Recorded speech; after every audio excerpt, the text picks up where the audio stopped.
Mande, Mariana. Profe, a mí me quedó la duda porque no entendí muy bien con lo del RER, en qué momento se producía la péptido-señal. Y el péptido señal es lo primero que se va a formar, así como hace cuenta que son un conjunto de aminoácidos, los primeros aminoácidos que se van a formar de la proteína. Un péptido es una proteína pequeña. Ujú. Entonces, lo primero que se forma es ese péptido, siempre y cuando esa proteína va a continuar su formación en el RER, ¿no? Si tenemos el receptor al péptido señal externo que tenga que moverse, que tenga que translocar su posición del RER a un ribosoma libre, entonces se va a activar esa partícula de reconocimiento del péptido señal y quiere decir que no se va a quedar en el RER, se va a mover hacia un ribosoma libre, ¿sale? O sea, el péptido señal es como precisamente eso, la señal de que esa proteína debe de permanecer ahí en el RER. Y en esa parte me sigo trabando un poco. Entonces, si se queda en el RER, ¿es para que después pase al aparato de Golgi y se expulse o cómo? Sí, si es una proteína que va a terminar de formar ahí en el RER, es una proteína que va para afuera de la célula.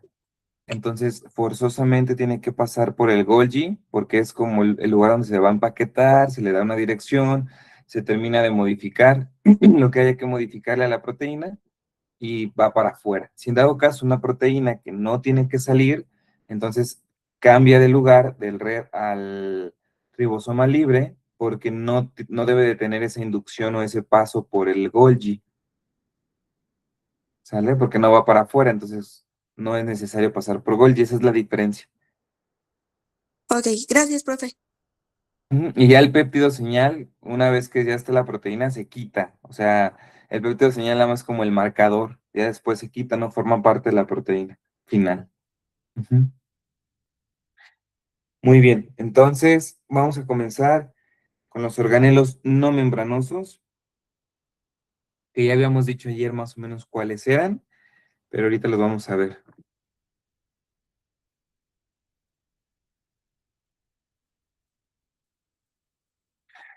Entonces, aquí está la clasificación que vimos ayer de todos los membranosos. De los no membranosos, pues son muy poquitos. Es el citoesqueleto, los ribosomas y los proteasomas. Ajá, pero dentro del citoesqueleto, pues hay bastante información. Entonces, ¿qué es el citoesqueleto? Es una red compleja de proteínas, ajá, que van a estar unidas, ancladas hacia la membrana de la célula para darle una especie de sostén, de estructura, como si fuera literalmente los huesitos de la célula, ¿no? Pero no tienen esa rigidez, son extremadamente flexibles. Hay tubos o hay proteínas más flexibles que otras, pero en general todas son flexibles para que la célula pueda tener este dinamismo característico. Ajá. O sea, son fluido. Ujú. O sea, como lo vimos ayer en la membrana, siempre está en movimiento, entonces no puede ser tan rígido como un hueso humano. Ujú. Las principales proteínas se van a clasificar en dos tipos, los que son microtúbulos y los que son filamentos. Y los filamentos los vamos a clasificar por su tamaño, pero esos son las dos principales proteínas que forman el citoesqueleto, microtúbulos y filamentos. ¿Qué otras funciones va a tener? Como dijimos, da movimiento también a la célula, tanto que se mueva afuera como que por mismo dentro de ella haya movimiento. La cariocinesis, la citocinesis, te van a decir qué es. Forman también las especializaciones de membrana que vamos a ver en el tejido epitelial, los cilios, las microvellosidades, los estereocilios, y son fundamentales para el proceso de fagocitosis, como ayer vimos, para que se pueda formar la vesícula, ocupábamos la daptina y la clatrina, pero estas no pueden hacer su función si no hay modificaciones en el citoesqueleto para que se pueda modificar la membrana celular. Entonces, también es importante para la fagocitosis. Recuerden sus clases de bio, que cuando vieron la mitosis, ¿qué es la cariocinesis y la citocinesis?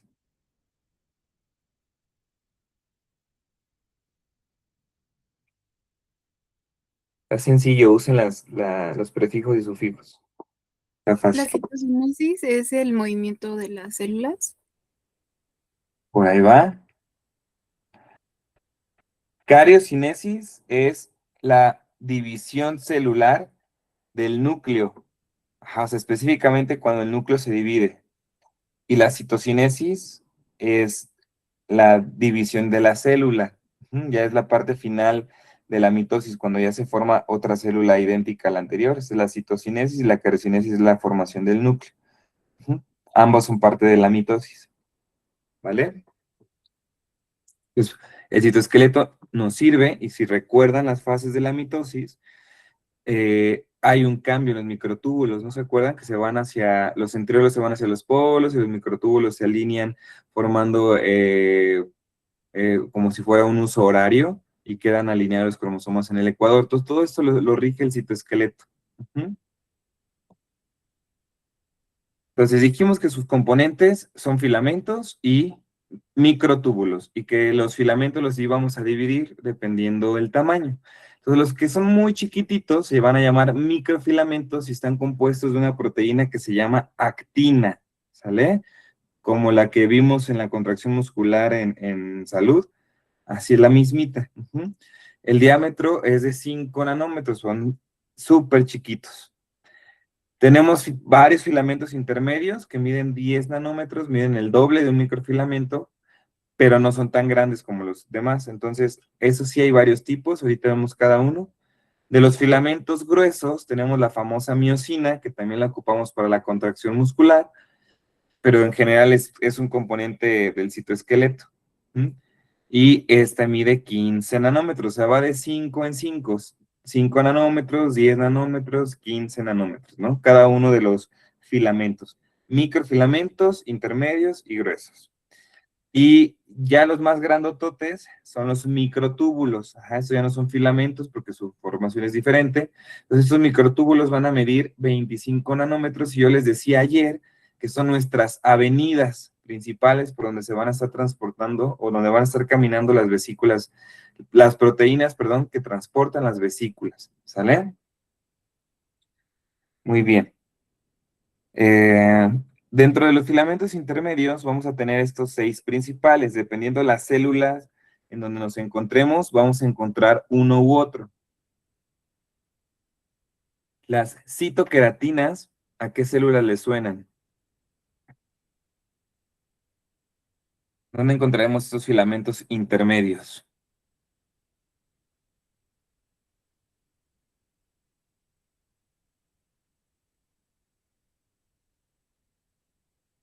¿Dónde?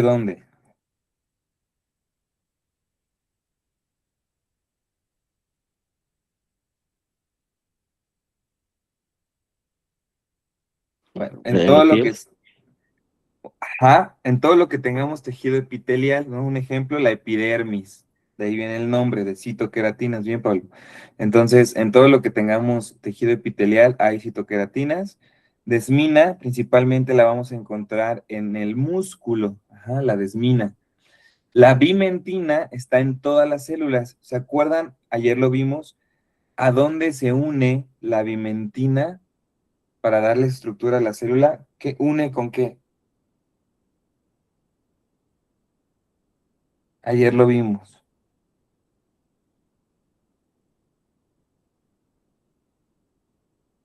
Une la membrana nuclear externa al citoesqueleto del citoplasma, ajá, que ese llega a conectarse hasta la membrana celular.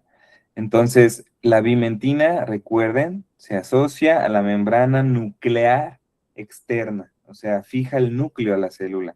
Y las láminas nucleares, también las vimos ayer, la A, la B y la C, están unidas a la membrana nuclear interna. Ajá, o sea, fijan al núcleo, pero por dentro y forman una red, que la vimos ayer.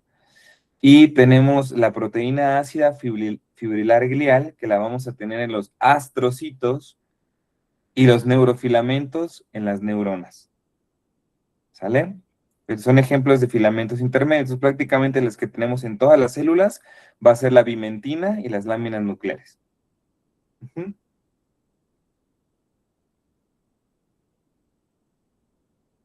¿Dudas hasta ahí? ¿De qué era la desmina? La desmina es un filamento intermedio del músculo, ¿vale? Está en el músculo. ¿Cómo está formada la actina, este microfilamento, el más pequeñito? Es una proteína fibrosa, que cuando decimos fibrosa, eh, hay que pensar como si fuera en un tendedero. Ajá. O sea, más o menos así como con ese trenzado que tiene el tendedero, que es duro, es fibrosillo, pero al mismo tiempo es flexible, ¿no? Entonces, así es más o menos la actina. Tiene polaridad, quiere decir que tiene un extremo positivo y un extremo negativo. Y está formada por una doble cadena alfa hélice. Por eso digo que es como si fuera una trenza, pero de dos cadenitas. Y va a estar constituida por bolitas, por esos monómeros de proteína que se van a llamar actina G, que se unen a la actina F a través del ATP. Entonces, cada una de las trencitas está formada por estas bolitas, por actina G y actina F, que se van uniendo gracias al ATP y de esa forma va creciendo la actina siempre en el lado positivo, ¿no? Por eso se llama, por eso tiene una polaridad, porque el extremo positivo es el que va creciendo y el extremo negativo se queda intacto. Y esta formación de la actina ocupa potasio, ocupa magnesio, ¿sale? Y obviamente ATP. Ujú. Entonces, es un proceso que requiere gasto energético y necesitamos actina, sobre todo para que crezca el músculo, ¿no? Aquí es una de las razones, perdón que les meta lo de nutrición, pero pues es a lo que me dedico, es una de las razones por las cuales suplementamos magnesio, a veces con el propósito de que aumente la masa muscular, cuando hay un desgaste muscular muy grande, o sea, que haces bastante ejercicio de carga, de fuerza. O sea, el magnesio no es magia, ¿no? Pero sí puede favorecer la formación de ese músculo porque favorece la formación de la actina. ¿Sale? Muy bien. Eh, Seguimos. Hay proteínas que van a regular a la actina. ¿Sí? ¿Quién levantó la mano? ¿Nadie? Espérenme. Déjenme darle entrada a Emilio Juárez. Listo. Entonces tenemos proteínas que van a estar regulando el crecimiento y la formación de la actina, que no se las deben de memorizar. O sea, aquí está el cuadrito para que las conozcan. En el ROS vienen muchísimas más que no son importantes porque no tienen una importancia clínica, como les he dicho, pero vamos a ver más adelante en músculo que algunas de ellas sí son más importantes, ¿no? Por ejemplo, la tropomodulina, que va a regular cuánto debe de crecer dentro de la sarcómera. O sea, no puede crecer de más la actina porque si no, el músculo no se puede contraer adecuadamente. Entonces tiene que tener un límite de crecimiento y eso nos ayuda a la tropomodulina. Ajá. Es como la más importante ahorita, pero quiero que sepan que hay proteínas que nos van a estar como sosteniendo la actina y ayudando a su crecimiento o a su inhibición del crecimiento. Ujú.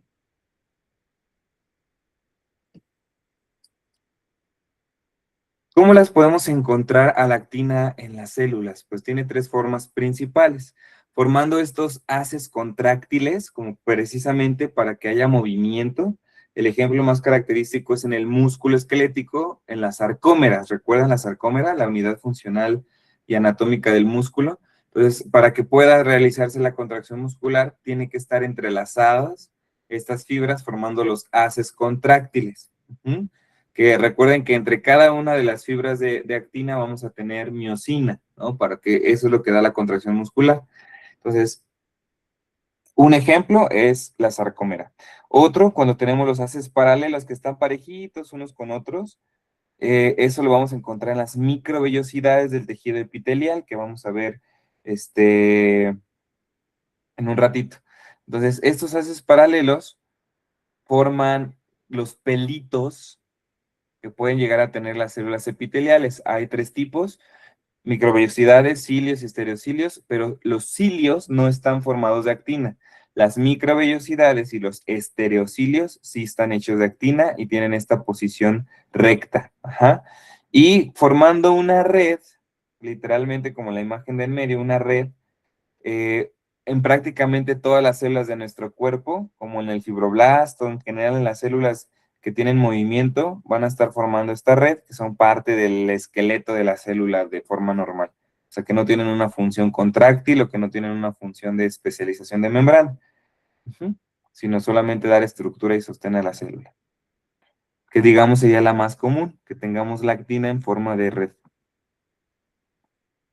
Y esa imagen ya se las había enseñado cuando vimos microscopía.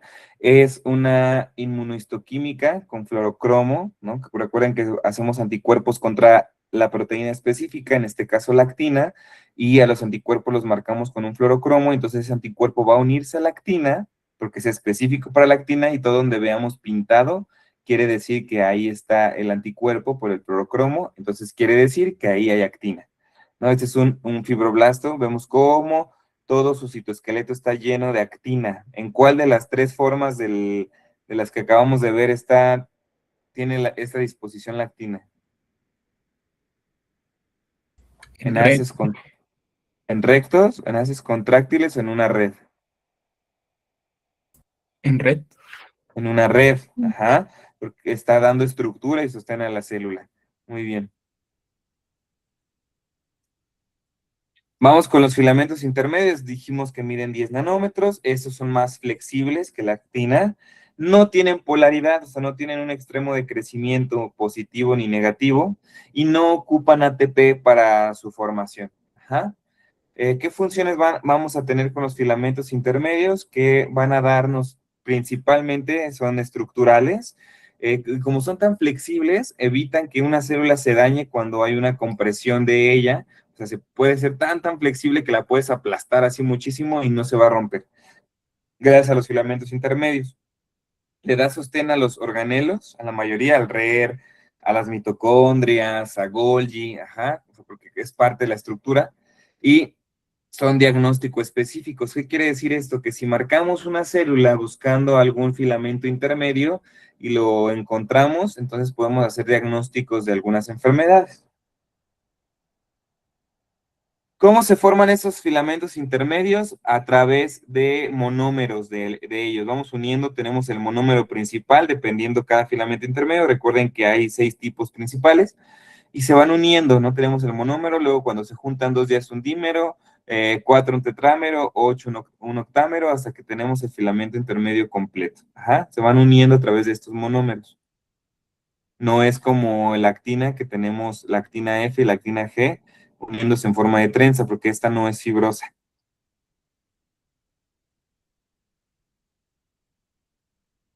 Y eso es lo que estábamos revisando en la diapositiva, en diapositivas anteriores, dónde están y qué características tienen cada uno de los filamentos intermedios. Pues las citoqueratinas están, ya dijimos, en todas las células epiteliales.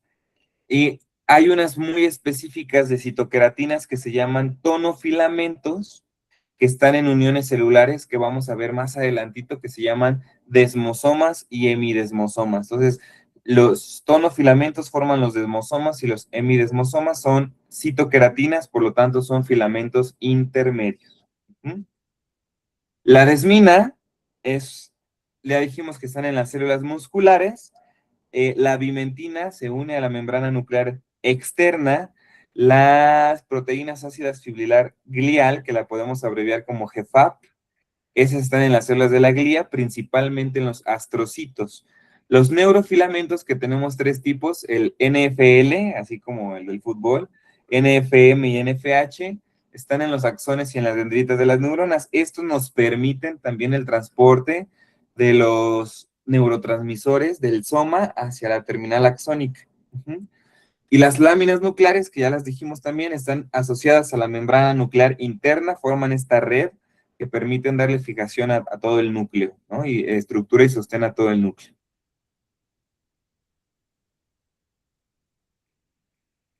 Ahora, los los microtúbulos, nos falta la miosina, pero vamos a hablar mucho más de ella cuando veamos músculo, ¿sale? De hecho, pues es de ahí de donde se descubrió, de ahí viene el nombre de miosina, mio, músculo, porque es muy abundante en el músculo, entonces tiene más importancia que la veamos en la contracción muscular, ¿sale? Pero recuerden que los filamentos gruesos están hechos de miosina. Ahora, los microtúbulos, ¿cómo son? Estos son tubos huecos, como los del PVC. Ajá. Son rígidos, como los del PVC, y no están ramificados, ¿sale? O sea, esos son mucho más duros, por eso le digo que son nuestras avenidas. No son flexibles como los filamentos intermedios o como la actina. Ujú. Van a estar compuestos de dos proteínas. Una se llama tubulina alfa o alfa tubulina y beta tubulina. ¿Mm? Y su diámetro llega hasta los 25 nanómetros, son los más grandes. Tiene polaridad, o sea, tiene un extremo de crecimiento y uno que está estático. Y este no ocupa ATP para su formación, sino ocupa el primo, ¿se acuerdan? GTP. ¿Dónde vimos ayer el GTP?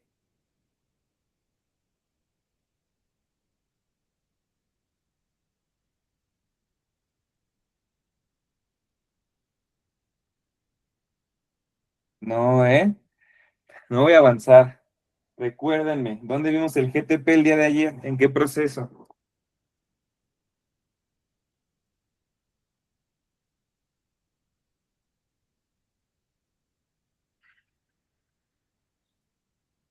No los escucho, ¿eh? ¿Alguien?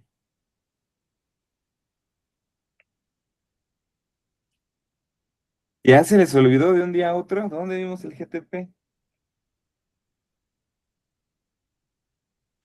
¿El transporte nuclear? En el transporte nuclear, gracias, Elian.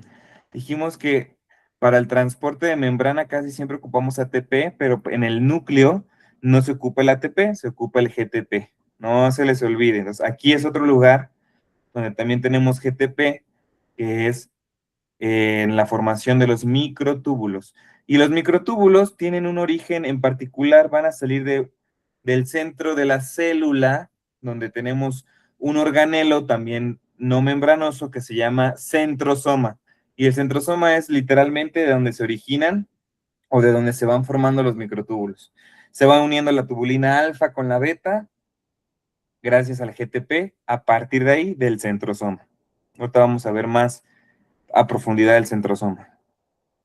Entonces, vean, van a participar en la división celular, como les dije, porque forman el uso mitótico, que es cuando los centriolos se van hacia los polos y se forma el uso mitótico. Sirven para el transporte intracelular, son nuestras avenidas, como les dije.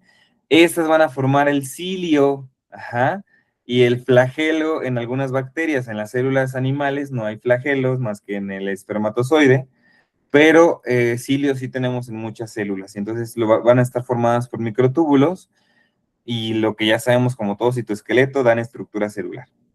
¿Mm?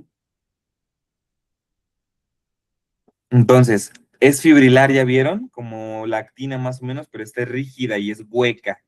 Entonces, aquí vamos a ir uniendo la tubulina alfa con la beta, pero dejando un espacio en medio que le da esta apariencia hueca al microtúbulo.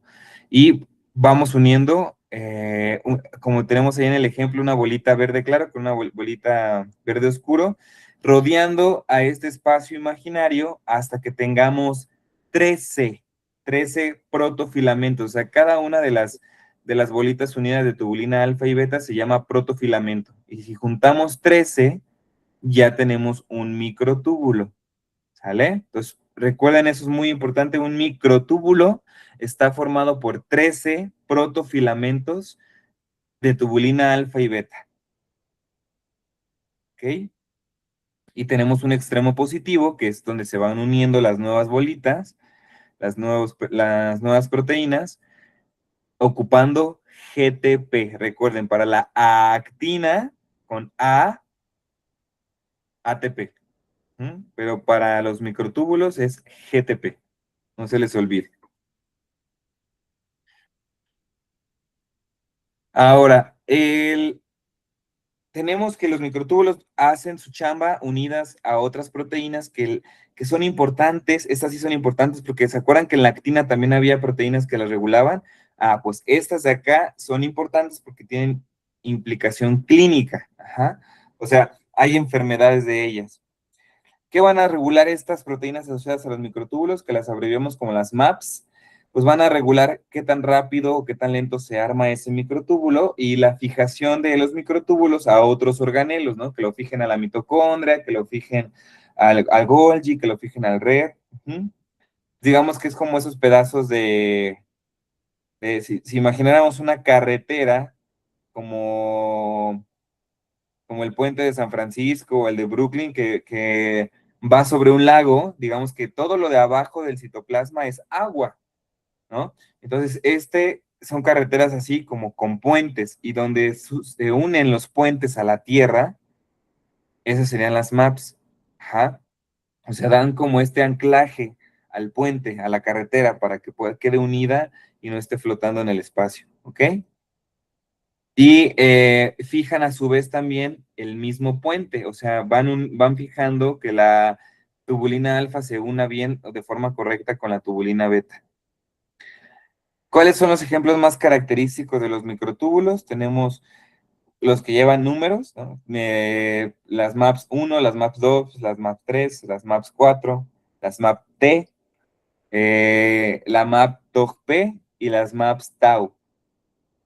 Que, ya sé, son muchos nombres nuevos, pero ¿qué pasa si no tenemos, por ejemplo, las MAPS Tau, o las proteínas Tau? Hay una enfermedad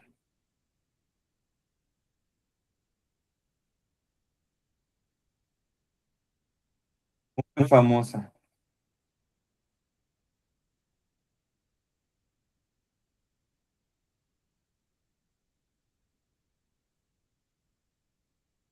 Si no tenemos esas Tau, no hay un transporte a través de los microtúbulos. O sea, aunque esté el microtúbulo, no se puede transportar nada.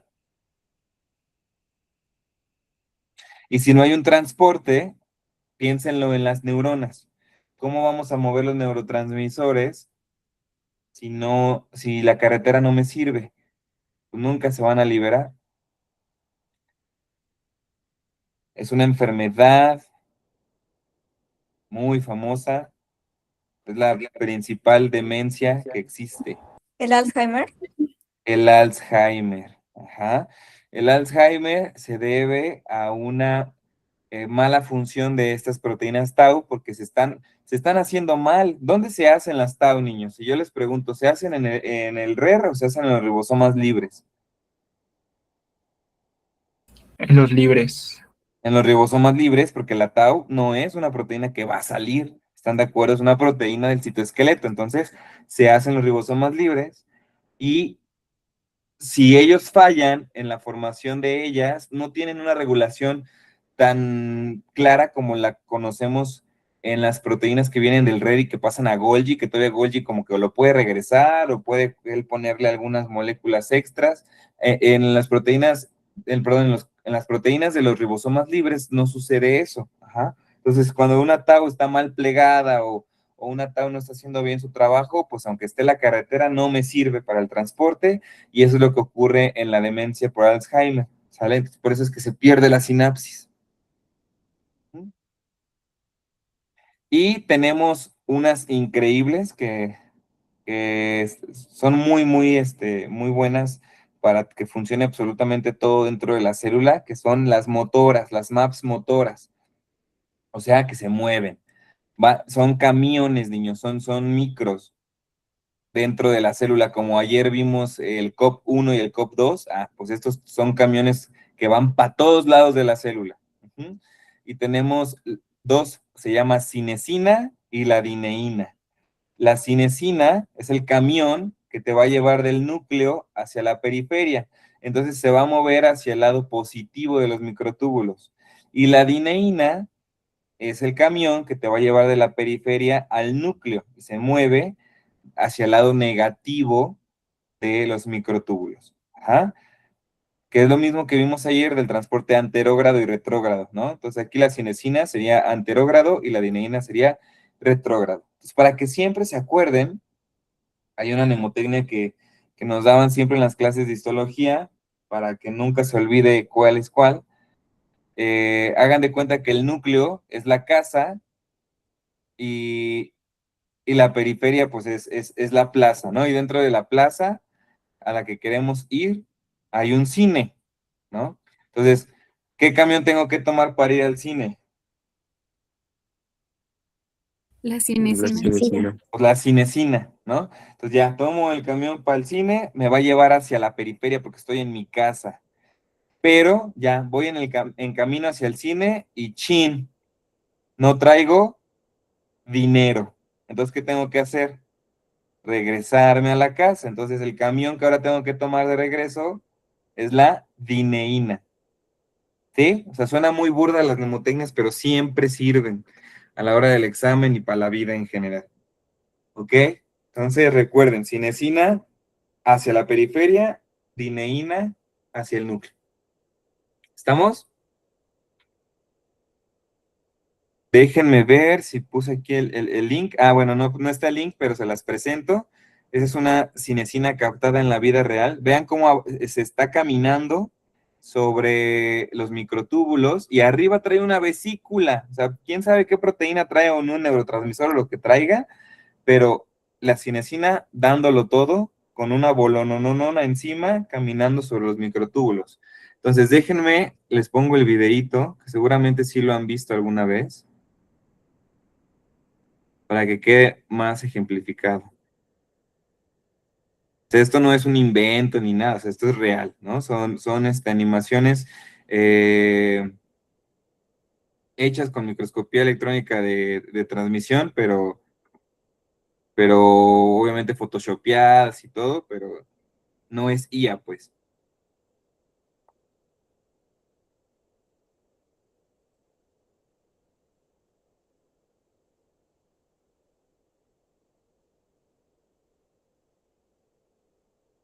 Denme un minutito.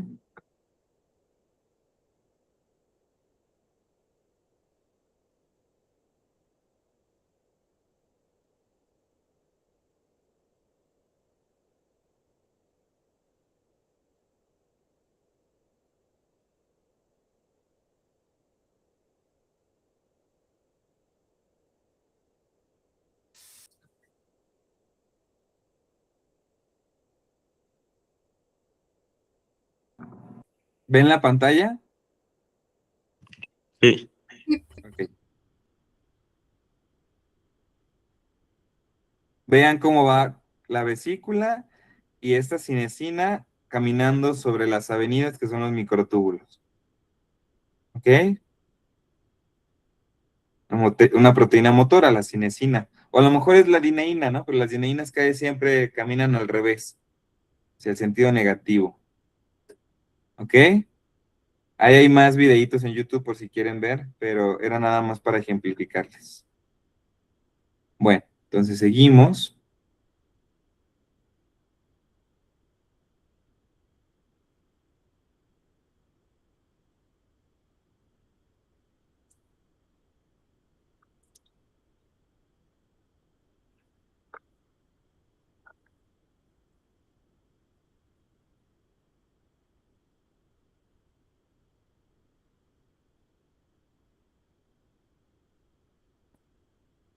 Ahora, dijimos ese ratito que los microtúbulos van a nacer de una estructura que se llama centrosoma, que por su abreviatura en inglés le podemos llamar MTOC, que es el centro organizador de microtúbulos.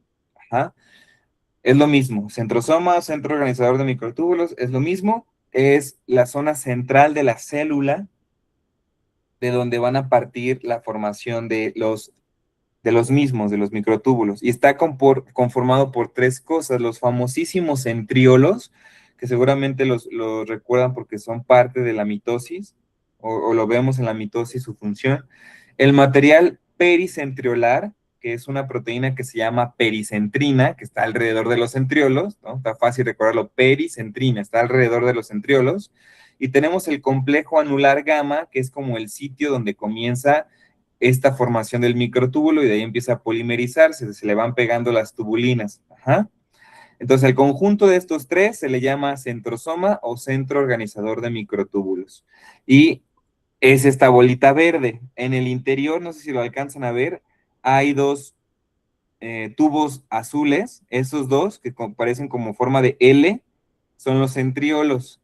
Luego, toda la proteína que está rodeando a esos centriolos es pericentrina, se le conoce como material pericentriolar. Y estas bolitas, que son anillos de tubulina, son el complejo anular gamma. Se llama complejo anular porque tienen forma de anillos, porque son anillos. Ajá. De ahí van a empezar a polimerizarse cada uno de los microtúbulos. De ahí nacen. Obviamente siempre van a crecer hacia el extremo positivo. Entonces el extremo negativo ve hacia el complejo anular gamma. Ujú. Entonces aquí están los centriolos. ¿Cómo van a estar formado un centriolo? Siempre tienen esta forma de L, uno sobre otro. Solamente se van a separar cuando va a haber división celular. O sea que la célula entra a mitosis, entonces un centriolo se va para arriba, el otro centriolo para abajo, ¿no? Porque estos van a dar como el orden, llevan como la batuta de la división celular hacia dónde se debe de ir cada parte de la célula, ¿no? Entonces todos siguen al centriolo. Y está formado por 9 tripletes de microtúbulos. ¿Qué es eso? Ah, pues un microtúbulo como el que vimos ese ratito, que está formado por 13 protofilamentos formados de tubulina alfa y beta. Ya sé que es un borlote, pero imagínenselo así. O sea, uno de esos, ahora unan 3. Ese es un triplete, ¿no? 3 microtúbulos. Ahora por 9. Entonces tendríamos 9 tripletes de microtúbulos. Y si se dan cuenta, tiene forma como de estrella y cada una de las puntas de esa estrella está formada por un triplete, ¿no? Es una estrella de 9 picos.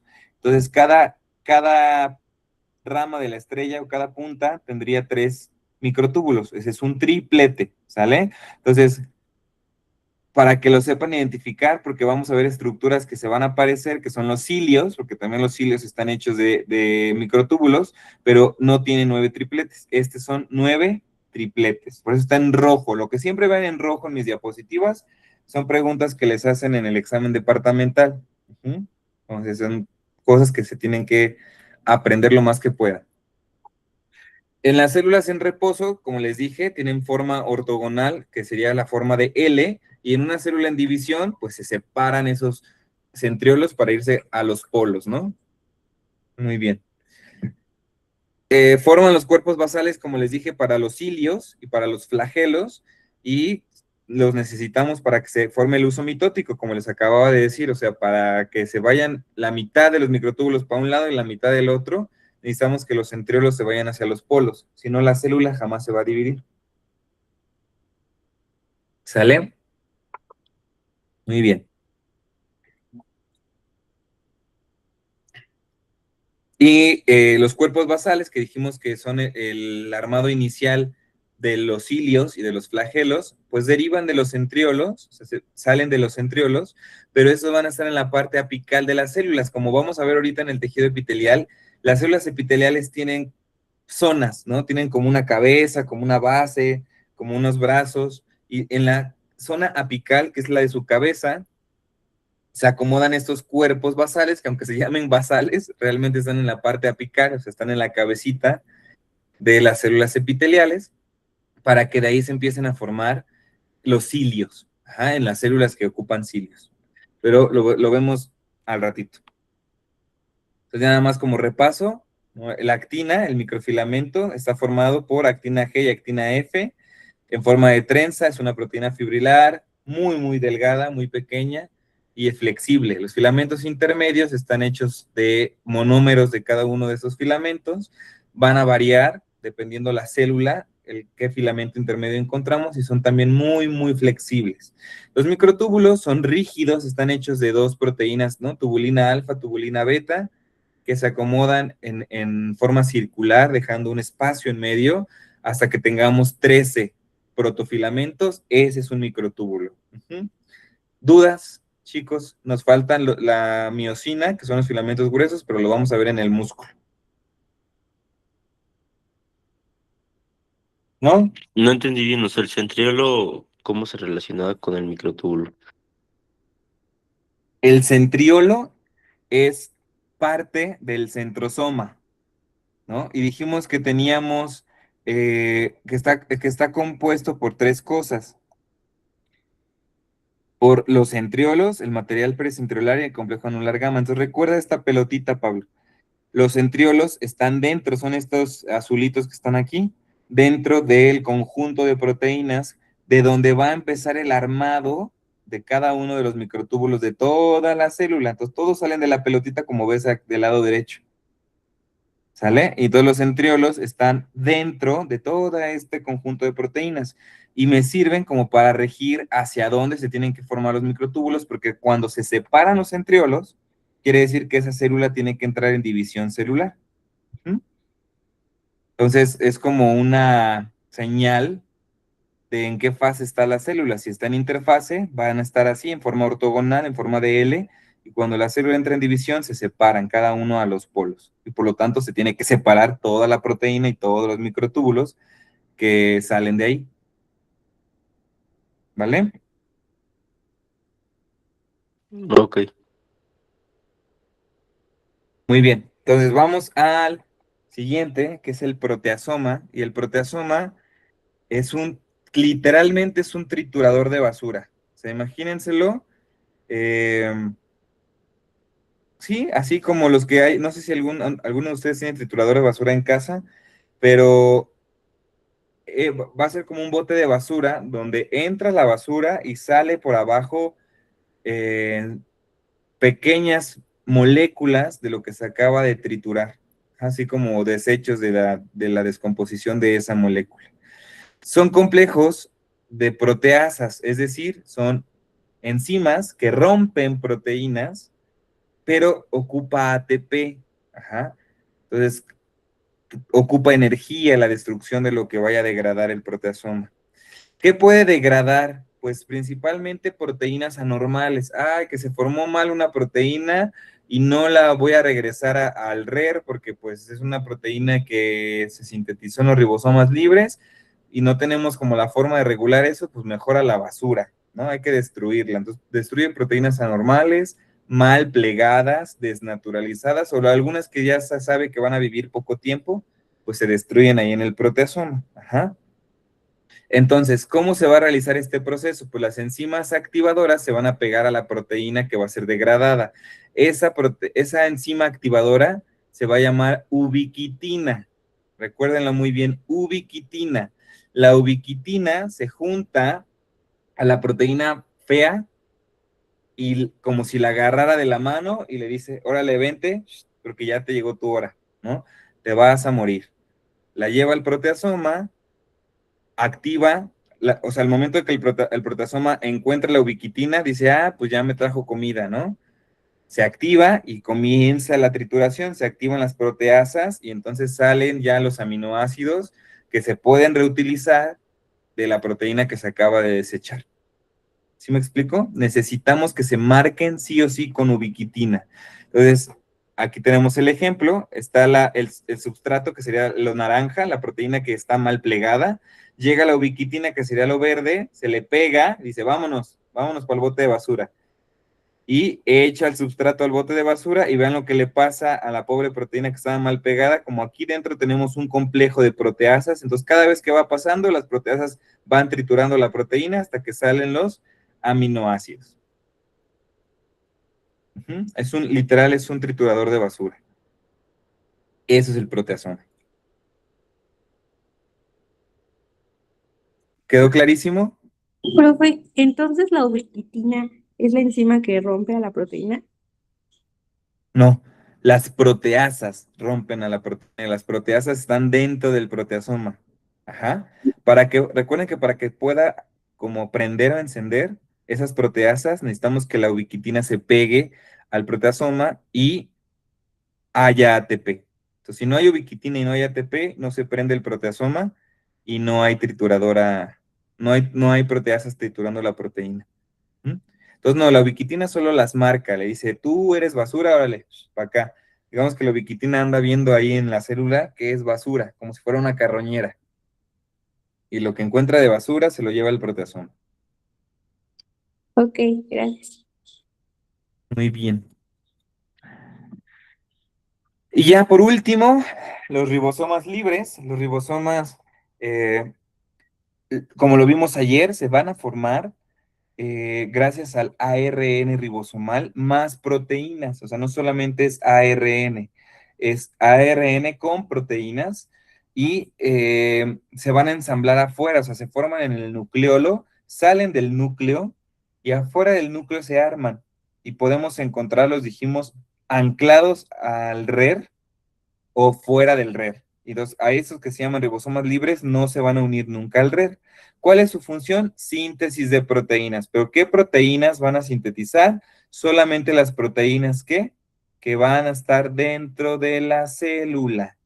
Las proteínas que van para afuera o las proteínas de la membrana no las sintetiza el ribosoma, las sintetiza el RER. Bueno, los ribosomas del RER. Ajá.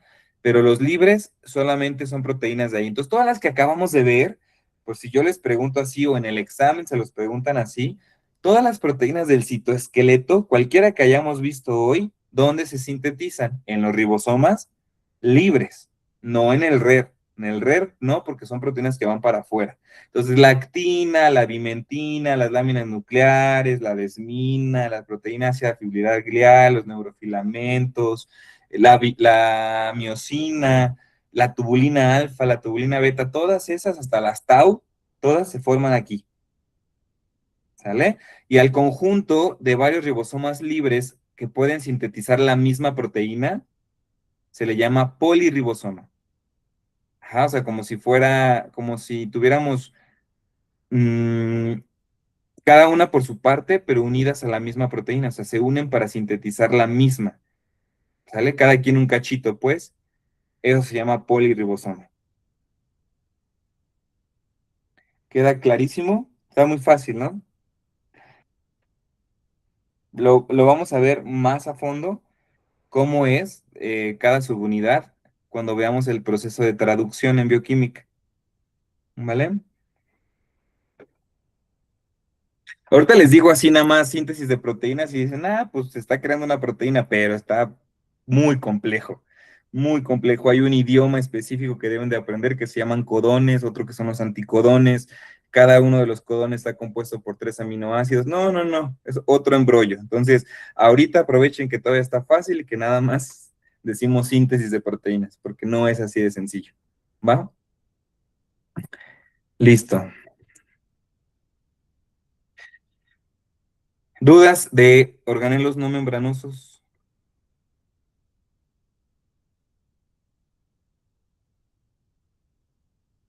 Los poliribosomas, ¿con qué conjunto trabajaban para la formación de la síntesis de proteínas? Se das de cuenta que un ribosoma libre por sí solito puede sintetizar una proteína, pero cuando a veces son proteínas muy grandes y que necesitan ya hacerla rápido, pues es más fácil hacerla entre varios ribosomas que en uno. Y cuando se juntan varios ribosomas a sintetizar una proteína, eso se llama polirribosoma. Ah, ok. Y, por ejemplo, por ejemplo, la actina usa ATP y pues sale pues del ciclo de Krebs, ¿de dónde sale el GTP, creo que era? El GTP también sale del metabolismo mitocondrial. Ah, Ajá. ok. Lo vamos a ver muy a detalle. Pero sí, ya la bioquímica será su talón de Aquiles en 3 semanitas más. Ahorita disfruten que es histología y que es la materia más fácil de todo el primer año. Bueno, vamos a avanzarle. Y sí, es en serio, de las 4 de histología, anato, embrio, bioquímica, la más sencilla es histo. O sea, o sea, es muy raro que alguien se vaya a extraordinario de histología, que se vaya a final o que repruebe. O sea, es muy, muy difícil. Histo es pues una materia amigable, que a lo mejor no a todos les llega a gustar el primer año, pero pues todos la pasan. Es tranquila. Ujú. No es anatomía bioquímica que la reprueban el 70%, 80% de la generación y es un hecho, lo van a ver, ¿no? Espero que ustedes sean ese 2% que las pasen, pero van a ver que todos sus compañeros que eran muy buenos amigos de ustedes en el primer año de la carrera se quedan ahí un añito por anatomía y por bioquímica. Ujú. Espero que ustedes no sean ese grupo, ¿no? Eso es lo que esperamos. Bueno, les voy a poner la siguiente presentación.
Listo, ¿me escuchan?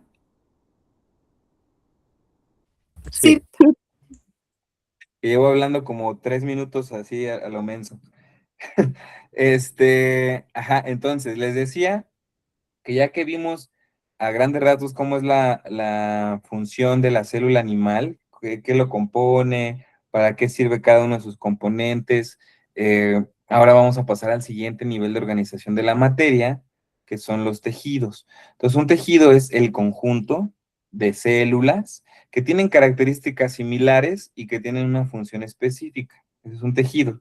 En nuestro cuerpo hay 4: tejido epitelial, conectivo, muscular y nervioso. Siempre se estudian en este orden porque es lo que nosotros vemos de superficial a profundo. O sea, que siempre o casi siempre en la mayoría de los órganos vamos a tener primero al tejido epitelial y inmediatamente abajo del tejido epitelial tenemos al tejido conectivo. Después del tejido conectivo vendría el tejido muscular y el tejido nervioso. Por eso se estudian así. Pero ¿cuál es el tejido más abundante de los 4? ¿Lo recuerdan? ¿De cuál es el que tenemos más? Por todos lados tenemos ese tejido. Conectivo. conectivo. El conectivo. Es el más abundante de los 4. Y para todos los órganos, acuérdense que el conjunto de tejidos es un órgano. Entonces, todos los órganos, el que quieran, está formado de los 4. De los 4, siempre. Todos los órganos tienen que tener los 4 tejidos. Puede ser que tenga un órgano más un tejido que otro, sí, eso es lo que va a cambiar, pero siempre están los 4. Ujú. Entonces vamos a comenzar con el más superficial, que es el tejido epitelial, recordando que eh, epitelial significa epi, sobre o encima de, y telios es papila. Entonces, nos quiere decir que el tejido epitelial es el más superficial, el que está hasta arriba de todo. ¿Mm? Y lo vamos a encontrar de 2 formas: el tejido epitelial de membrana, que a su vez se divide en tejido epitelial de revestimiento o de recubrimiento, dependiendo de dónde está esta membrana. Y recuerdan en las clases de salud, y para los que no fueron mis alumnos, yo siempre se los enseño como si el tejido epitelial fuera una pared, como si formáramos paredes, porque las células parecen ladrillos, literal, ¿no? Se parecen muchísimo y tienen características como ladrillitos. Entonces, si esta pared que estamos formando, esta membrana, está por dentro de un órgano, lo está revistiendo. Si lo tenemos encima de un órgano, lo está recubriendo. Por ejemplo, la mucosa gástrica está por dentro del estómago, no está afuera, está adentro del estómago, hacia la luz del estómago, por lo tanto, ahí la membrana estaría revistiendo. La piel es un tejido epitelial de membrana de recubrimiento porque va por fuera. Ajá. Entonces recuerden eso, el de revestimiento siempre es por dentro y el de recubrimiento es como una chamarra, ¿no? Va por fuera. Pero al fin y al cabo son paredes hechas de ladrillos. Uh-huh. Y el otro grupo grande de tejido epitelial son las glándulas, que de las glándulas vamos a tener las glándulas exócrinas, que van a vertir su secreción hacia afuera, por eso se llaman exócrinas, porque van a sacar lo que estén secretando hacia afuera del cuerpo, y las endocrinas, porque vierten su secreción hacia adentro, hacia la sangre. Ajá, las exócrinas tienen un conducto, mientras las endocrinas no tienen conducto, como vamos a ver más adelante. Entonces, todo esto es tejido epitelial. Entonces, prácticamente todo el sistema endocrino es predominantemente tejido epitelial, aunque estén los cuatro. Uh-huh. Por las glándulas. ¿Ok? Entonces, ¿qué características tiene el tejido epitelial? Pues son células, que les digo, ladrillos, muy unidos entre sí. A diferencia de los demás tejidos, aquí están todas pegadititas, muy cerquita. Y no van a tener nada de sustancia intercelular entre ellas. O sea, están pegadas, literalmente pegadas. Hasta hay uniones celulares, ¿no? Porque se abrazan. No hay líquido entre ellas, no hay nada. Es avascular. ¿Alguien me recuerda qué significa avascular? Que no tiene propia irrigación sanguínea, es decir, que se nutre por difusión. Muy bien, no hay vasos sanguíneos que nutran a él mismo. Entonces, o sea, no puede existir, ¿no? Siempre se los digo, no puede existir un tejido que no tenga sangre, porque en la sangre están los nutrientes. Entonces, ¿quién nutre al tejido epitelial? Lo nutre el tejido que está inmediatamente abajo, que es el tejido conectivo, ¿no? Como ahí lo dice, adyacente al tejido conectivo. ¿Por qué? Porque mediante el proceso de difusión del que hablamos ayer, de la difusión facilitada y la difusión simple, va a nutrir al tejido epitelial a favor del gradiente de concentración, ¿no? Tengo más en el tejido conectivo, entonces lo manda hacia el tejido epitelial. No tiene vasos sanguíneos, pero siempre hay una excepción. Hay un epitelio que sí tiene vascularidad, que sí tiene irrigación, y es la estría vascular, que la vamos a ver en el oído interno. Entonces es el único epitelio que tiene sangre mediante capilares. Todos los demás epitelios se nutren por difusión, por el tejido conectivo.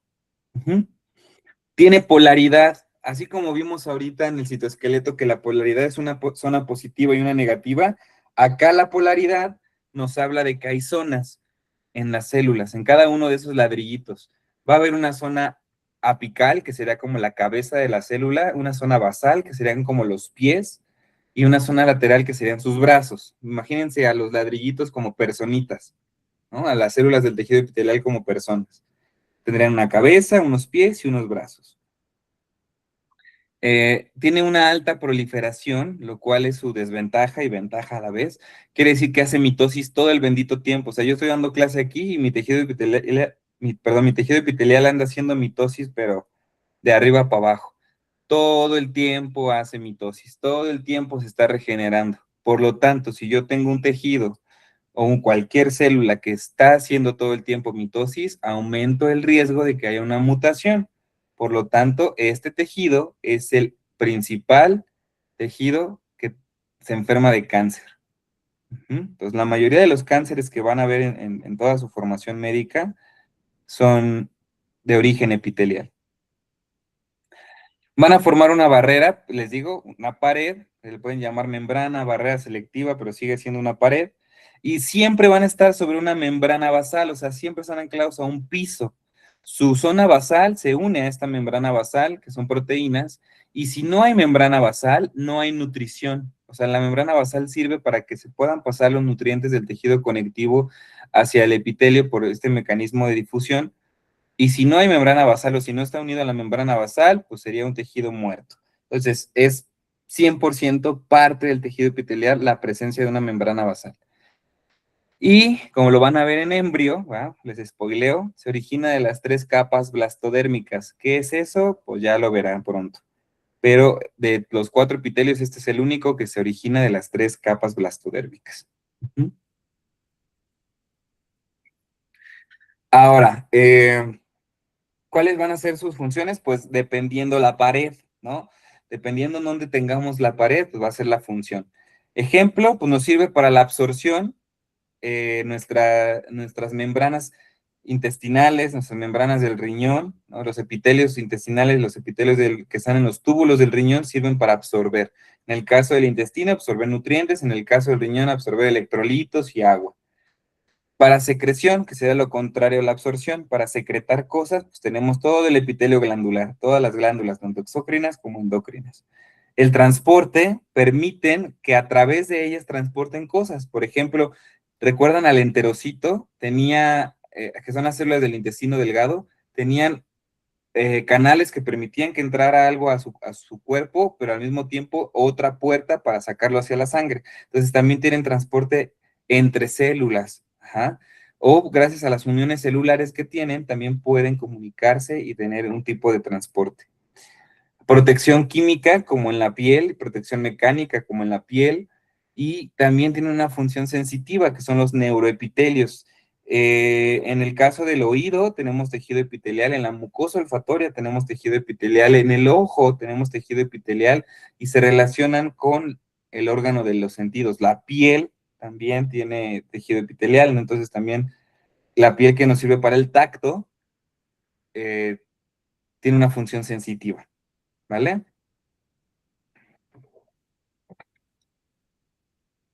Entonces, ¿cómo vamos a empezar? Vamos a empezar primero con los epitelios de membrana, con las paredes, y luego vemos las glándulas. ¿Cómo se clasifican esos epitelios de membrana? Por estas 3 rubros. La forma nos va a dar el nombre del epitelio. Puede ser un epitelio plano, un epitelio cúbico o un epitelio cilíndrico. Si le digo, si ese ladrillo tiene forma plana, quiere decir que va a ser más ancho que alto. O sea, está bajito, está plano. Cúbico, que está igual tanto alto como de ancho, y cilíndrico, pues que es más alto que ancho. Pues, dependiendo del ladrillo que yo vea, es la forma del epitelio. El número de capas, si solo es una capa, una solita, se llama simple. Si ya con 2, es estratificado. 2, 3, 4, 10, 20 capas, es estratificado. ¿Sale? Y vamos a tener epitelios fuera de nómina que no se clasifican por forma ni número de capas, como el pseudoestratificado o el urotelio, que vamos a ver más adelante. Los que, les pregunto, a los que no fueron mis alumnos, porque pues esto es parte del temario, pero a muchísimos profes de salud, ¿no? De mis colegas, que yo sé que está grabándose esto, pero muchos de ellos no les gustan los tejidos, ¿no? Entonces como que lo dicen muy, muy rápido, hablar de los tejidos muy rápido, y no dan todo lo que deberían de dar, ¿no? Tampoco hay que darlo a un nivel como lo van a ver ustedes, pero sí más o menos que tengan una noción de cómo son los tejidos. Los que no fueron mis alumnos, ¿cuánto vieron de los tejidos? Epitelial, conectivo, muscular, nervioso, porque mis alumnos tienen todo un mes que vemos un mes completito para ver los 4 tejidos. Los que yo no les di clase, ¿qué tanto vieron de los tejidos básicos?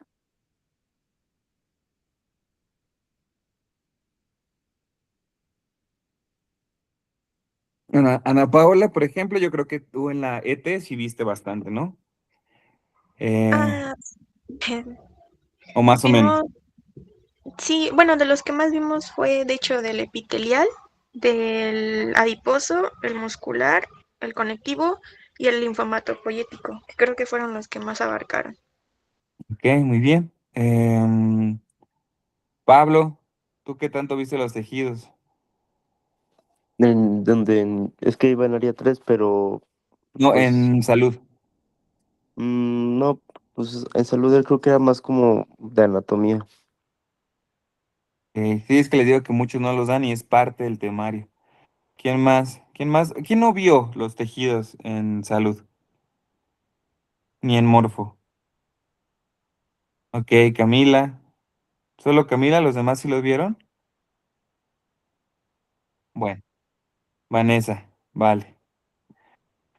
Entonces me voy un poquito lento porque para que lo puedan entender bien.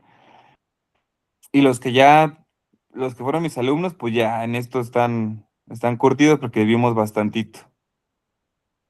Bueno, entonces, para nombrar los epitelios, esta es la nomenclatura. Como les dije, vamos a decir, es un epitelio plano, cúbico o cilíndrico, dependiendo de la forma, simple o estratificado, dependiendo del número de capas. Y si llegamos a ver que ese epitelio tiene especializaciones de membrana, es decir, que tenga pelos, y esos pelos, como ya les dije, pueden ser tres tipos, ¿no? Cilios, estereocilios o microvellosidades. O si tiene pelos hay que mencionarlo en el nombre. Con cilios, con microvellosidades, con estereocilios. Y si tienen alguna otra característica, hay que mencionarla. Por ejemplo, si vemos que en ese epitelio hay células caliciformes, ¿se acuerdan? Las que producen moquito. Hay que mencionarlo también porque no forman parte de la nomenclatura, pero están presentes, entonces hay que decirlo. Vean el ejemplo de abajo, que es el epitelio respiratorio, que ese sí o sí debieron habérselo aprendido en morfo, o sea, es parte fundamental, ¿no? De cuando se ve este tema, el epitelio respiratorio. Aquí lo vemos, el ejemplo, ¿no? Es un epitelio, empezamos por ahí. Cuando lo vean a ustedes la imagen al microscopio, lo tienen que describir así. Es un epitelio cilíndrico, la forma. Número de capas aquí no es simple ni estratificado porque el respiratorio es fuera de nómina, entonces se llama pseudoestratificado. Ciliado, porque tiene cilios, con células caliciformes. Entonces, siempre que ustedes vean este epitelio cilíndrico, pseudoestratificado, ciliado con células caliciformes, a su mente tiene que venir que es el epitelio respiratorio y que seguramente estamos viendo o tráquea o estamos viendo algo del sistema respiratorio. Ujú. Va. Entonces vamos a comenzar con cada uno de los epitelios que existen, con los ejemplos más representativos que hay. Primero así en modo Mickey Mouse, ¿no? En la imagen representativa y después ya vemos la realidad para que vean que no se parece nada, pero vamos poquito a poquito. Entonces, el epitelio plano simple, su nombre lo dice, plano. Entonces quiere decir que mis ladrillitos van a ser más que anchos o más altos. Anchos. Más anchos que altos, y si es simple, solo tenemos una capa. Ese es el epitelio más delgado que hay en nuestro cuerpo, por lo tanto, su función principal, si lo englobamos en dos funciones, que sería transporte o absorción y secreción, y en otra función que sería protección mecánica o protección química, los epitelios planos simples, ¿para qué nos servirían? Si son súper delgaditos, ¿nos darán protección? No, Pues no, no. no protegen, ¿no? Entonces, ¿para qué me servían los planos simples? Son súper delgados, son los más delgados del cuerpo. ¿De transporte? Para transportar cosas, muy bien, Mariana, para que sea, pues imagínense que es más fácil pasar una paredcita de, de ladrillos pequeñititos, ¿no? Nada más cruzarla, o una pared sototota estratificada y gruesa, o sea, nuestro cuerpo es muy obvio, o sea, las funciones nos las va a dar por pura lógica. Entonces, nos sirve para el transporte. ¿Dónde tenemos los ejemplos más característicos? En los vasos sanguíneos para que puedan salir los nutrientes de los capilares y puedan llegar a los órganos. Entonces, en los vasos sanguíneos tenemos epitelio plano simple que le vamos a llamar endotelio. Ajá. Y el mesotelio en las serosas. Híjole, a ver aquí. Eso es un término nuevo para muchos, pero a ver, de mis exalumnos, ¿alguien me recuerda qué es una serosa?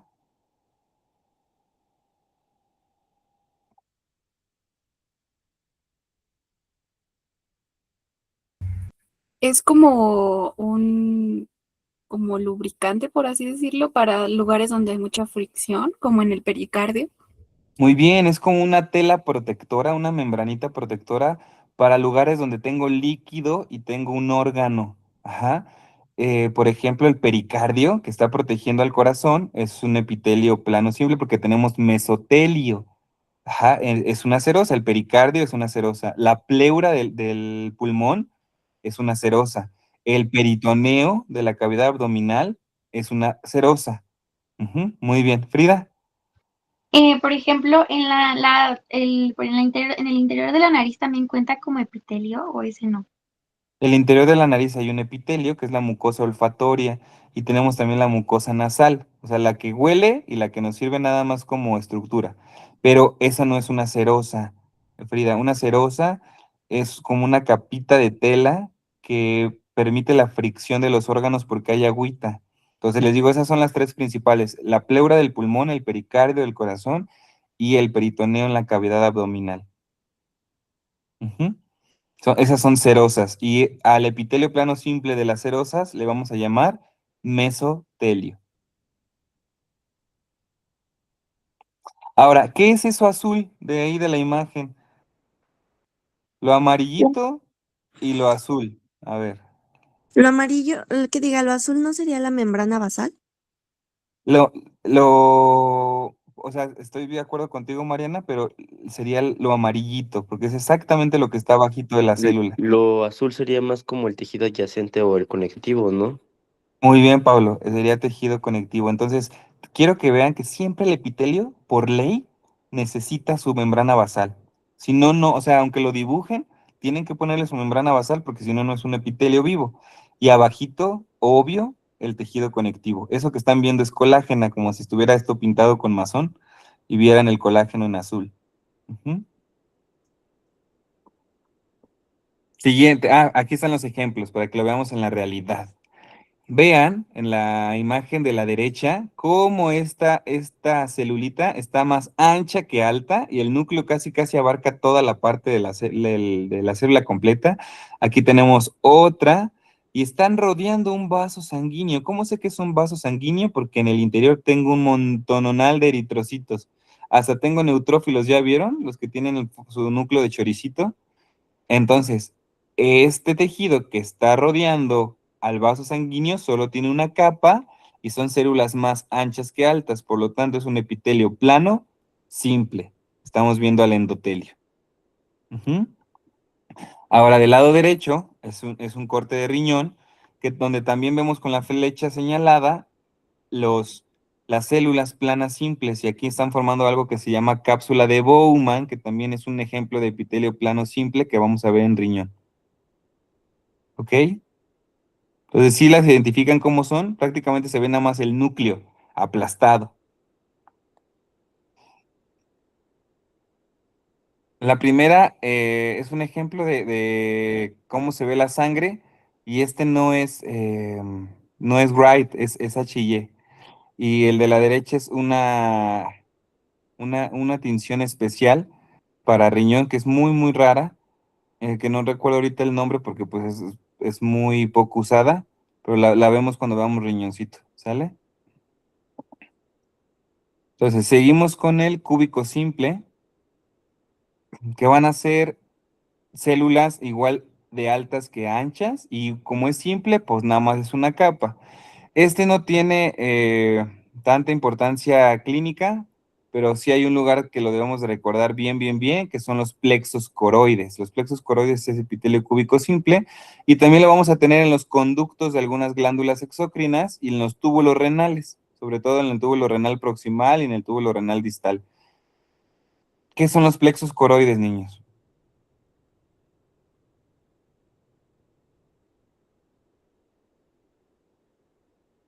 Son los que producen el líquido cefalorraquídeo y están en el cerebro.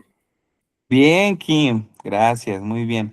Son los que producen el líquido cefalorraquídeo y es tejido epitelial en el cerebro, para que vean que aunque el cerebro principalmente es tejido nervioso, también hay tejido epitelial. Están revistiendo todos los ventrículos, que son los espacios del cerebro. Perdón, en el cerebro hay espacios con agua, y esa agua, que es el líquido cefalorraquídeo o líquido cerebroespinal, como ahora se llama, lo forman los plexos coroides, ¿vale? Entonces recuerden, Ese es el ejemplo más característico y vamos a verlo cómo se ve en la realidad. Se los presento. Vean las celulitas. ¿Cómo están? Igual de altas que anchas, ¿ya vieron? Y nada más es una capa. Ujú. Estos son plexos coroides. Ahora sí, a partir de hoy, ¿no? Que ya nos quedan 3 días de histología, necesito que las imágenes que veamos traten de asociarlas, de memorizarlas. Ujú. Algo que a veces, o sea, más que las analicen, porque tarda uno más en ir desmenuzando y en ir viendo todos los componentes de la imagen, es como ver la imagen y decir, estos son plexos coroides, esto es tal cosa. Eso les va a ayudar muchísimo. Yo no sé, cada quien tiene sus formas, pueden hacer memoramas, pueden hacer lo que ustedes gusten para que se les grabe. Yo ocupaba mucho el fondo de pantalla de mi celular, ¿no? Entonces como que todos los días ponía una imagen diferente con lo que era y para memorizármela todo el día, ¿no? Y por eso cuando hice el examen para ser profesor de histología, pues como si nada, porque pues esto es eso, esto es retener la mayor cantidad de imágenes posibles y poco a poco ir desmenuzándolas, ¿no? Que eso es lo que cuesta a veces un poquito más. Entonces, ahora, si ven esta imagen, se los juro que no se parece a ninguna otra cosa de la que veamos. Esos son plexos coroides. Ujú. Vamos con el cilíndrico simple. Este sí es muy, muy importante y tiene mucha importancia clínica, ¿sale? Eh, los ejemplos más característicos siempre les digo, está la mnemotecnia de gastro. Todo lo que tenga que ver con el sistema gastrointestinal prácticamente va a tener epitelio cilíndrico simple. El intestino delgado, el colon, el estómago y hasta la vesícula biliar. Entonces, todo lo del sistema digestivo prácticamente tiene cilíndrico simple, a excepción de la boca, de la faringe, del esófago y del ano, que tienen otro epitelio. ¿Sale? Entonces, recuerden esto. Y pueden llegar a tener cilios o pueden tener microvellosidades. ¿Sale? Sobre todo aquí en el sistema digestivo tenemos con microvellosidades. ¿Cuál de esos 4 tiene microvellosidades? Porque nos va a servir para absorber. El El estómago. intestino delgado. El intestino delgado. Ajá, ni el colon, ni el estómago, ni la vesícula biliar nos sirven para absorber, entonces no tienen microvellosidades, solo el intestino delgado. Ujú. Muy bien, entonces ya iremos viendo en cada órgano qué especificaciones tiene ese cilíndrico, ¿no? Por ejemplo, el estómago es mucoproductor, ¿no? O el colon no tiene vellosidades intestinales, entonces ya iremos viendo poco a poco. Ahorita quédense con esos ejemplos, que donde vean esos órganos, piensen en cilíndrico simple. Ujú. Véanlos en la vida real. La primera imagen ya la conocen, ¿con qué tinción es? Si vemos todo eso magenta es azúcar. ¿Se acuerdan? ¿Qué tinción era para carbohidratos? Paz. Paz. Ajá, ¿quién fue, Rubí? ¿Elisa? ¿O quién dijo? Sí. Muy bien, es paz. Ajá.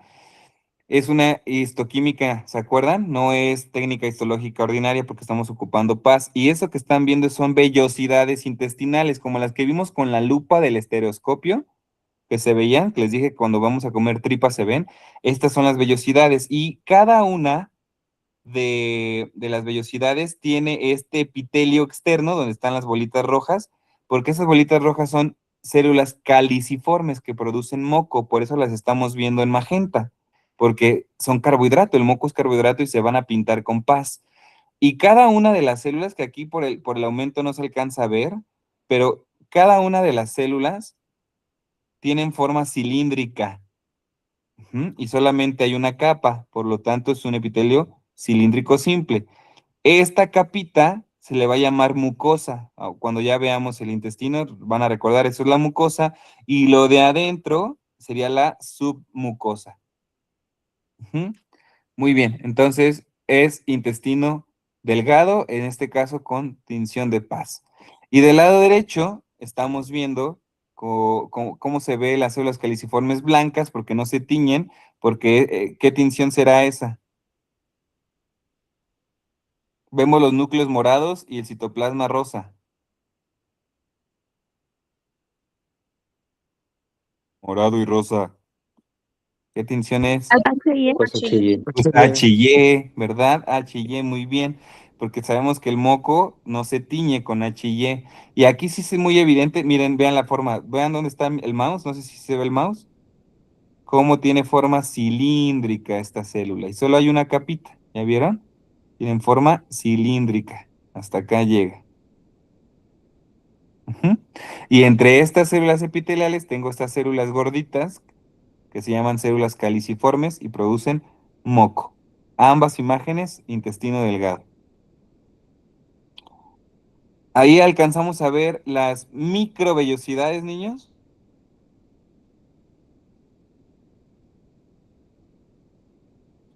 Yo no.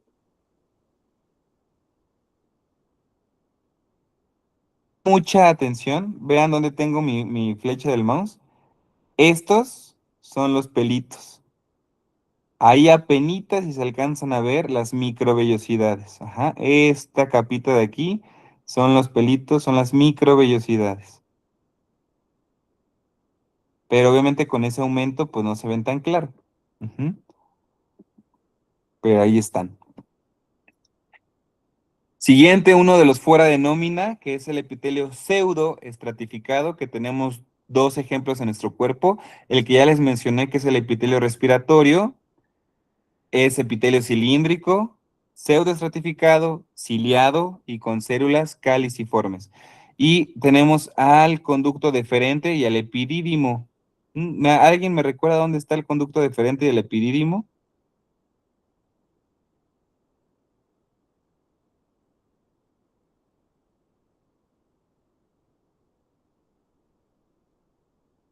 Bueno, a ver. Dante. Antes La no te verdad, lo puedo decir porque no te lo di yo, pero ¿sabes dónde está el conducto deferente y el epidídimo? no, la verdad no, perdón. No, está bien, está bien. Jihan, Según yo, está en los testículos. tacto, muy bien. Tanto el conducto deferente como el epidídimo son parte del aparato reproductor masculino y aquí vamos a encontrar también epitelio cilíndrico pseudoestratificado, pero aquí no tienen cilios, van a tener estereocilios, que son los pelitos más largos. Entonces, eh, ¿qué significa pseudoestratificado? Pseudo, ¿se acuerdan qué significa pseudo en la etimología? Falso. Falso. Falso. Entonces, Falso. ¿cuántas capas serán? Pues es Una, uno, Una. pero Pero cuando la vemos al microscopio, parece que son varias capas, porque los núcleos, unos están arriba, otros en medio, otros abajo, y entonces pareciera que estamos viendo varias capas, pero solo es una capa. ¿Cómo sé que es una capa? Porque todas las células tocan la membrana basal. Por eso sé que es una capa. Todas las células tocan la membrana basal. Ujú. Si fuera una estratificación, la segunda capa, tercera capa, cuarta capa no tocarían la membrana basal. ¿Están de acuerdo? Pues como todas tocan la membrana basal, solo es una, pero no le podemos decir simple porque al microscopio pareciera que está estratificado. Por eso se llama pseudoestratificado. Y nada más tenemos estas dos opciones. Entonces no se compliquen, nada más memoricen estos dos. O es epitelio respiratorio o estamos en el conducto deferente y en el epidídimo. Ujú. Muy bien.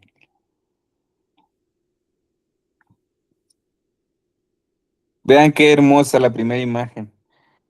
Bueno, a uno que le encanta esto, pues yo veo eso y me emociono, ¿verdad? Les presento a la tráquea, al famosísimo epitelio respiratorio que está en la tráquea. Vean cómo, o sea, nosotros lo vemos aquí al microscopio y pareciera que son un montón de capas, pues veo nada más núcleos sobre núcleos y núcleos, y esas células con moquito, que son células caliciformes. Y aquí sí se ven clarísimos los pelos, no me van a decir que no, pero estos pelos son más grandes.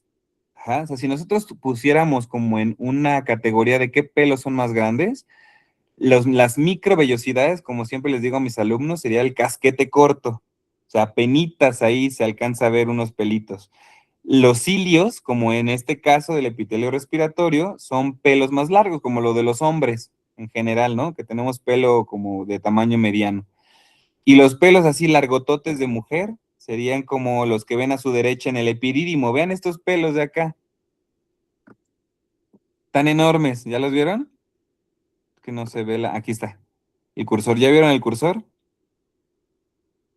Están enormes a comparación de los cilios que ven de este lado en la tráquea. ¿Sí ven la diferencia o nada más están dándome el avión? Sí se ve. Sí, sí, sí. Vean el tamañote, o sea, son pelos así larguísimos, o sea, casi casi puede ser una trenza ahí el epidídimo. Entonces, estos se llaman estereocilios y estos pelos medios de acá se llaman cilios. Y los que habíamos visto en la diapositiva anterior, vean acá, tiene casquete corto. ¿Ya le vieron? Ahora sí identificaron su casquete corto aquí a los enterocitos, vean, tienen apenitas ahí una cochinada de pelo. Ujú. Bueno, entonces, este epitelio, si yo veo un epitelio cilíndrico, pseudoestratificado, ciliado y con células caliciformes, pues a fuerzas es epitelio respiratorio. En esa imagen estamos viendo tráquea y a su derecha estamos viendo epidídimo. Ahí no hay cilios, ahí son estereocilios.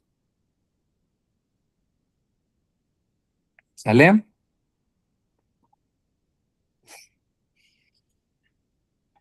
El epitelio más fácil de todos de identificar, el epitelio plano estratificado. Aquí pues son más de una capa. Vean nada más el ejemplo, un montononal de capas, pero ahí ustedes ven que son células planas. Vean las que están pegadas a la membrana basal, ¿son células planas? No parecen Cúbicas, ¿no? cilíndricas. Parecen cúbicas, ¿no? Entonces, ¿por qué le llamo epitelio plano estratificado si yo veo un montononal de células cúbicas ahí?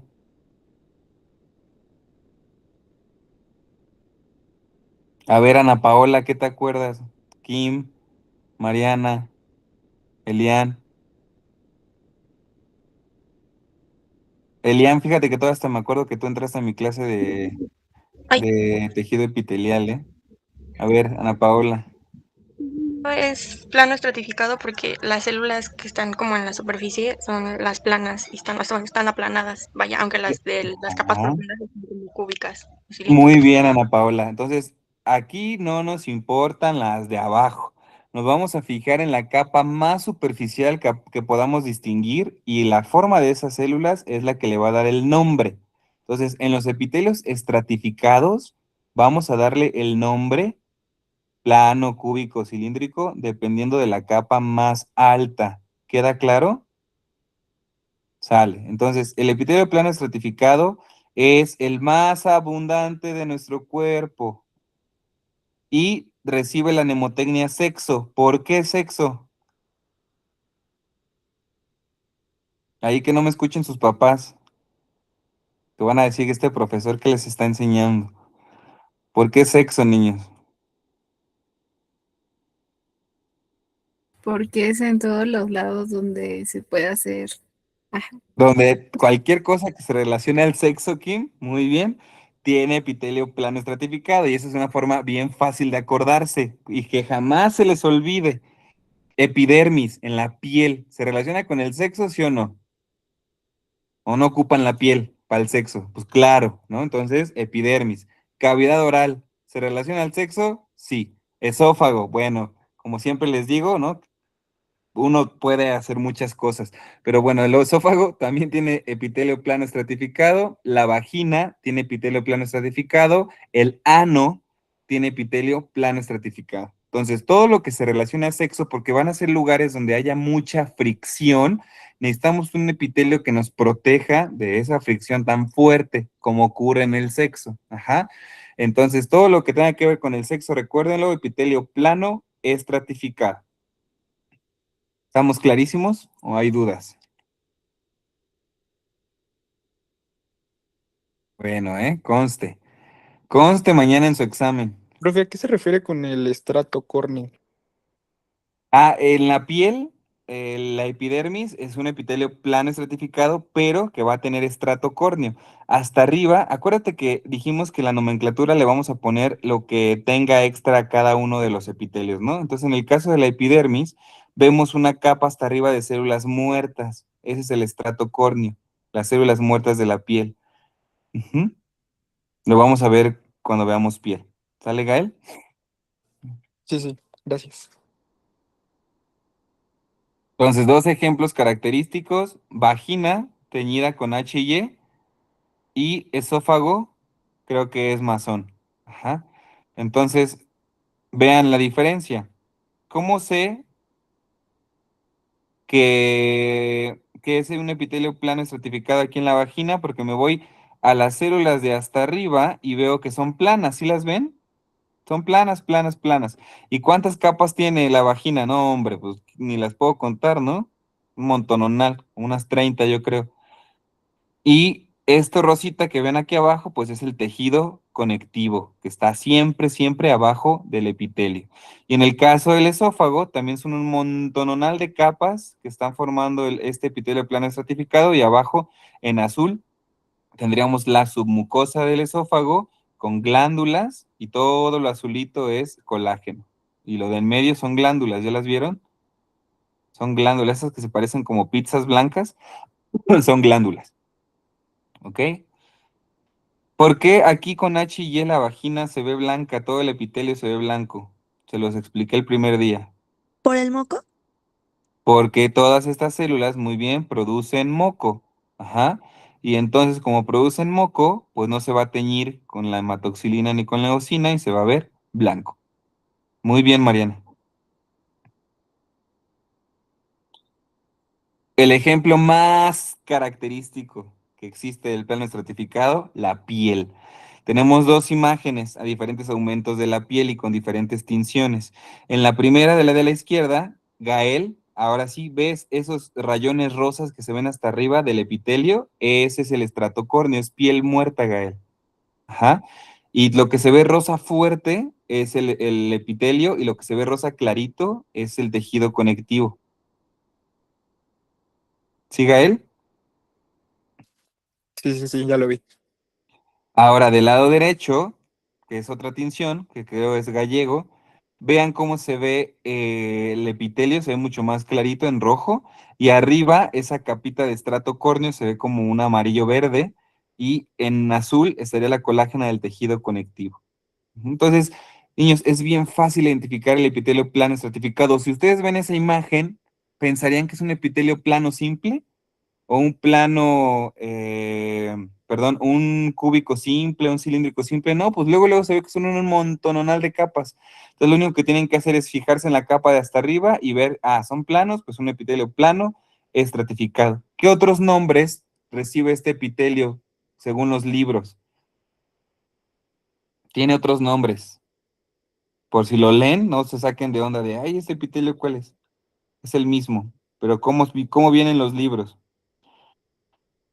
Conste que les pasé los libros para que estén estudiando para las clases, ¿eh? Se llama epitelio escamoso. ¿Mm? Epitelio escamoso. Precisamente porque se relaciona a la piel. Ujú. Vamos con el cúbico estratificado. Tenemos el ejemplo más característico, los conductos de las glándulas sudoríparas. Vean, son dos capitas de todas, aquí sí son cúbicas, ¿no? Porque nada más son dos capas. Entonces tenemos conductos de algunas glándulas sudoríparas y conductos de algunas glándulas exócrinas. Pues las sudoríparas son exócrinas, entonces no tiene ninguna relevancia clínica, la verdad, nada. Pero recuérdenlo nada más, no se los van a preguntar. O sea, es muy, muy raro que vean el cúbico estratificado, porque pues nada más lo tenemos ahí en conductos de glándulas exocrinas. Ujú.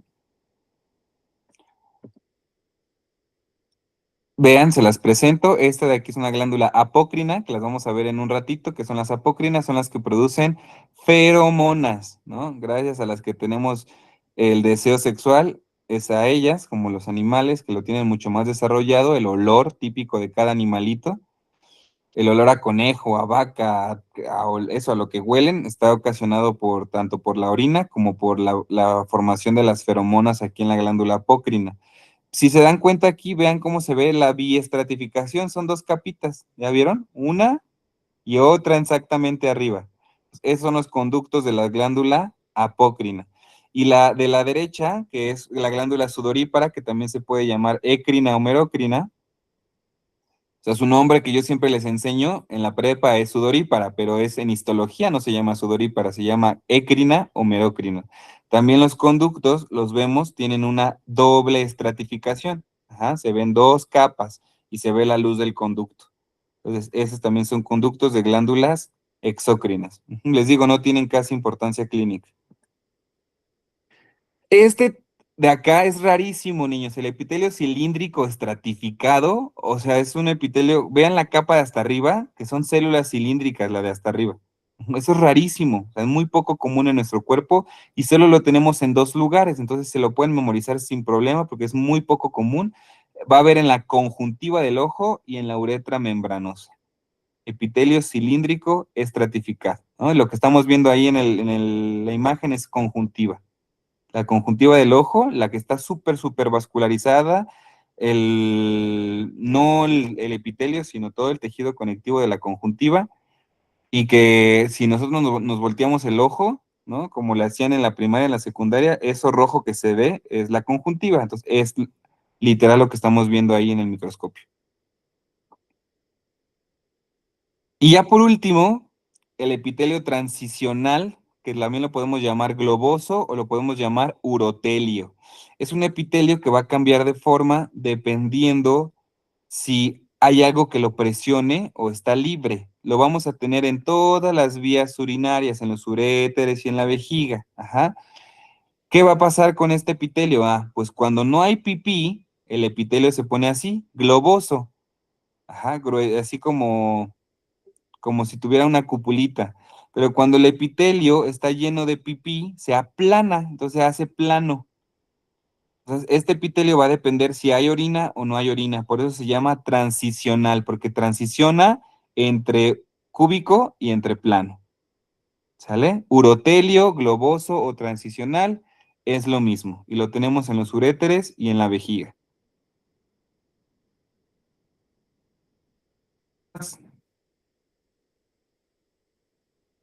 Ok.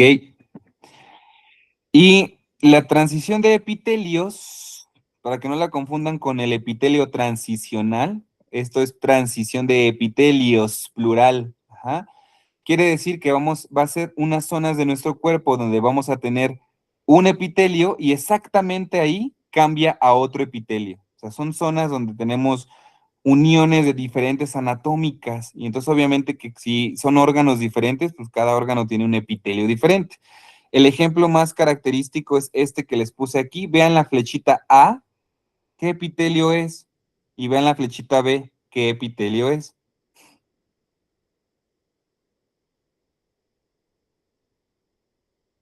Es muy evidente ahí, niños.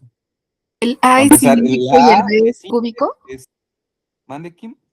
¿El A es simple y el B es cúbico? El A es simple y el B es estratificado. Ajá.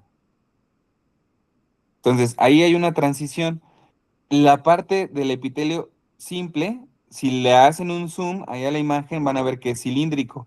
Y acá en el B es plano. Entonces, la A es endocervix y la B es exocervix. Ambos forman el cervix, pero la A es la parte de adentro y la B es la parte de afuera. Que la B es prácticamente el mismo epitelio que la vagina, plano estratificado. Ajá, sexo otra vez, porque es la parte que está en contacto con el pene durante la penetración. Entonces necesita resistir la fricción, ¿sale? ¿Por qué es muy importante las transiciones de epitelios? Porque es un sitio que le encanta mutar. Entonces, ahí exactamente entre la A y la B llega el virus del papiloma humano y empieza a hacer su casita y empieza a cambiar la forma de esas células y a producir una displasia que luego se va a terminar siendo una neoplasia, cáncer cérvico-uterino. Entonces, las transiciones de epitelios tienen mucha importancia clínica porque es un sitio común de cáncer. Tenemos otra, por ejemplo, la ano rectal. ¿El ano qué epitelio tiene? Ya se los dije varias veces. ¿El ano tiene epitelio?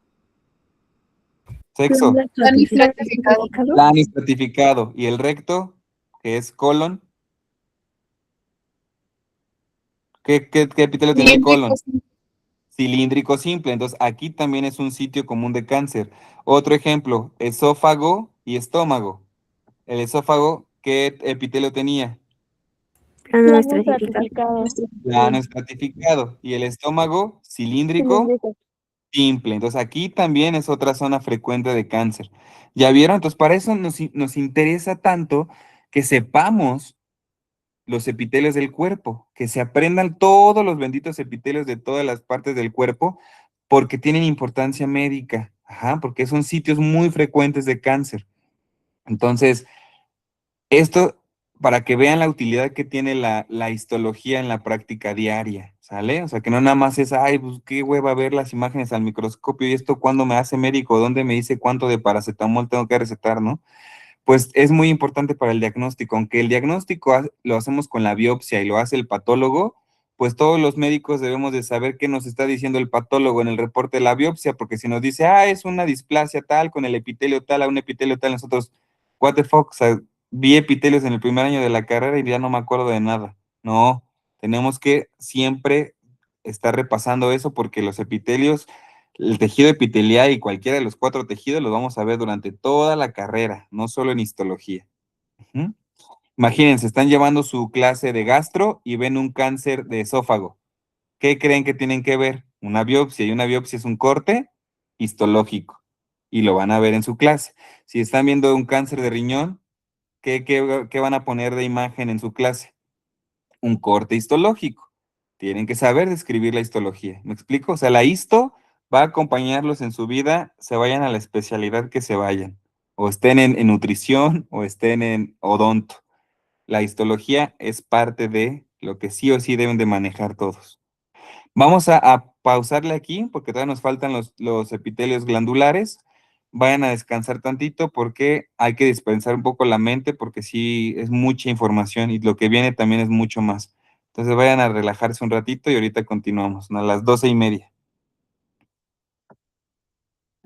Gracias.